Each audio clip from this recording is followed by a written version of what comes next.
നമ്മുടെ വിശ്വസമുദ്രയുടെ ഗേഡറിൻ്റെ ഫാക്ടറിയാണിത്. ഗേഡർ നിർമ്മിക്കുന്ന ഫാക്ടറി. ഇവിടെ ഗേഡറുകൾ ഇത് നമ്മൾ ഈ ഒരു പ്ലാറ്റ്ഫോം പോലെയുള്ള ഇതിൻ്റെ മുകളിൽ കംപ്ലീറ്റ് ഗേഡറുകൾ കോൺക്രീറ്റ് ചെയ്തതിന് ശേഷം നിങ്ങളീ കാണുന്ന ആ കാലുള്ള ഒരു ആർച്ച് പോലെയുള്ള സംഭവം ഉണ്ടല്ലോ, അത് പിന്നെ ആ ഗേഡറിനെ തൂക്കിയെടുക്കാൻ വേണ്ടിയിട്ട് അത് റെയിലിലൂടെ, ഈ റെയിലിലൂടെ 2 സൈഡിൽ റെയിലുണ്ട്, ഈ റെയിലിലൂടെ സഞ്ചരിച്ച് വരും. അതേപോലെ ഓപ്പോസിറ്റ് സൈഡിലും ഇതേ ആ ഒരു ആർച്ച് പോലെയുള്ള 2 കാലുള്ള ആ ഒരു സംഭവം, അത് ഈ ഓപ്പോസിറ്റ് സൈഡിൽ നിന്നും 2 സൈഡിൽ നിന്നും വന്നതിന് ശേഷം ഈ ഗേഡർ അങ്ങനെ തൂക്കിയെടുക്കും. നിങ്ങൾക്ക് അവിടെ ഗേഡർ കാണാൻ സാധിക്കും.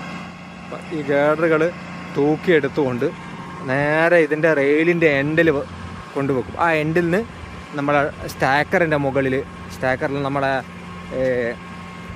ട്രക്ക്, നമ്മളെ എന്താണ് അതിന് പറയുക, അപ്പോൾ അതിൻ്റെ മുകളിൽ വെച്ചതിന് ശേഷം അത് നേരെ നമ്മൾ എവിടെയാണോ ഏത് പില്ലറിൻ്റെ മുകളിലാണോ സ്ഥാപിക്കേണ്ട ആ ഭാഗങ്ങളിലേക്ക് സ്ഥാപിക്കും. അപ്പോൾ അതാണ് സെറ്റപ്പ്. ചാനൽ കാണുന്ന ആളുകളൊന്ന് ലൈക്ക് ചെയ്ത്